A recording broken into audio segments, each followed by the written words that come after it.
হামাসকে হয়তো এখনো চিনতেই পারেনি নেতানিয়াহুর দেশ। ফিলিস্তিনের গাজায় ইসরায়েলের হামলার পরেও হামাসের মনোবল যেন আরও দৃঢ় হয়েছে। ফিলিস্তিনি স্বাধীনতাকামী সংগঠনটির টানেল মোকাবিলায় রীতিমতো অসহায় হয়ে পড়েছে ইসরায়েলি বাহিনী। ইসরায়েলের সামনে এখন কঠিন চ্যালেঞ্জ রয়েছে, আর সেই দিকেই ইঙ্গিত করলেন খোদ ইসরায়েলি সামরিক বিশ্লেষক আভি আশকেনাজি। এমন অবস্থার মধ্যেও নেতানিয়াহু দিবা স্বপ্ন দেখেন যে হামাস আত্মসমর্পণ করবে। বেনিয়ামিন নেতানিয়াহু যে হামাসকে কম বোঝেন, এটাই তার প্রমাণ।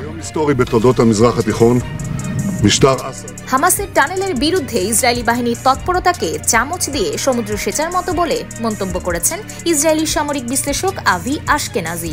একই সঙ্গে তিনি গাজার যুদ্ধকে ইসরায়েলি বাহিনীর জন্য একটি জটিল চ্যালেঞ্জ হিসেবেও উল্লেখ করেছেন। আভি আশকেনাজি হামাসের শক্তি আন্দাজ করতে পারলেও নেতানিয়াহুর বোধোদয় এখনো হয়নি। সম্প্রতি ইহুদিবাদী সংবাদ মাধ্যম মা আরিফকে দেওয়া এক সাক্ষাৎকারে আভি বলেছেন, গাজায় এখনো হাজার হাজার সুড়ঙ্গ চিহ্নিত করা যায়নি। আপনি যেখানেই পা রাখবেন সেখানেই একটি সুড়ঙ্গ রয়েছে। প্রাথমিক অনুমানের বিপরীতে হামাস এখনো তাদের যুদ্ধ ক্ষমতা বজায় রেখেছে এবং তাদের বিশাল বাহিনী রয়েছে। রাফা এবং অন্যান্য এলাকায় হামাস শত শত কিংবা সম্ভবত আরও বেশি যোদ্ধাকে সুড়ঙ্গের মাধ্যমে আল মাওয়াসি এলাকায় স্থানান্তরিত করেছে। ইসরায়েলি বিশ্লেষক আরও বলেন, বাস্তবতা হলো যুদ্ধটি বর্তমানে ইসরায়েলি সেনাবাহিনীর জন্য খুবই জটিল। এই সেনাবাহিনী এমন একটি বাহিনীর মুখোমুখি হচ্ছে যারা গেরিলা যুদ্ধে পারদর্শী।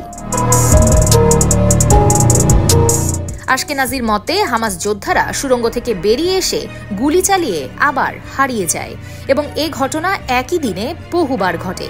এর জন্য ইসরায়েলি সামরিক বাহিনীর সতর্কতা প্রয়োজন। কিন্তু প্রশ্ন হলো, তাদের পক্ষে কি সবসময় সজাগ এবং সতর্ক থাকা সম্ভব? ইসরায়েলি বাহিনীতে যে সৈন্য সংখ্যার ঘাটতি রয়েছে সে কথাও বলেছেন আশকেনাজি। তার মতে সেনাবাহিনীর কাঁধে তাই বোঝা অনেক ভারী।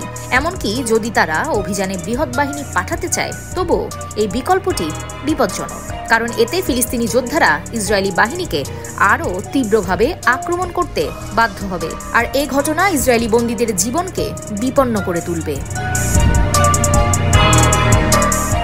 অন্তর্ঘাতী নাশকতাকারী নেতানিয়াহু আলোচনার মাধ্যমে সমাধানের পথ চান না। তিনি 2 দফায় হামাসের সঙ্গে চুক্তি করেছেন, কিন্তু একতরফাভাবে নিজেই তা ভেঙে চলছেন। তবুও তিনি চান হামাস মাথা নোয়াবে। হামাস এবং গাজাবাসী প্রতি রাতে যে সাজা ভোগ করছে তাতে সংগঠনটির নত না হওয়ার অনেক কারণ আছে, আর প্রধান কারণই হলো অসহায় গাজাবাসীদের নির্বিচারে হত্যা করা। হামাস কিংবা অন্য কোনো প্রতিরোধ গোষ্ঠীকে সাধারণ মানুষের থেকে বিচ্ছিন্ন করা অসম্ভব। এই মানুষদের জন্যই তারা লড়াই করছে। সম্মিলিত দুর্ভোগ যত বাড়ছে ততই নিজেদের ভূমিতে থাকার সম্মিলিত ইচ্ছাও বেড়েই চলছে, যেমনটি দক্ষিণ হেব্রনের নিরস্ত্র কৃষকেরা করেছিলেন। তাই গাজাবাসীদের রক্ষা করতে হামাসও হাল ছাড়বে না।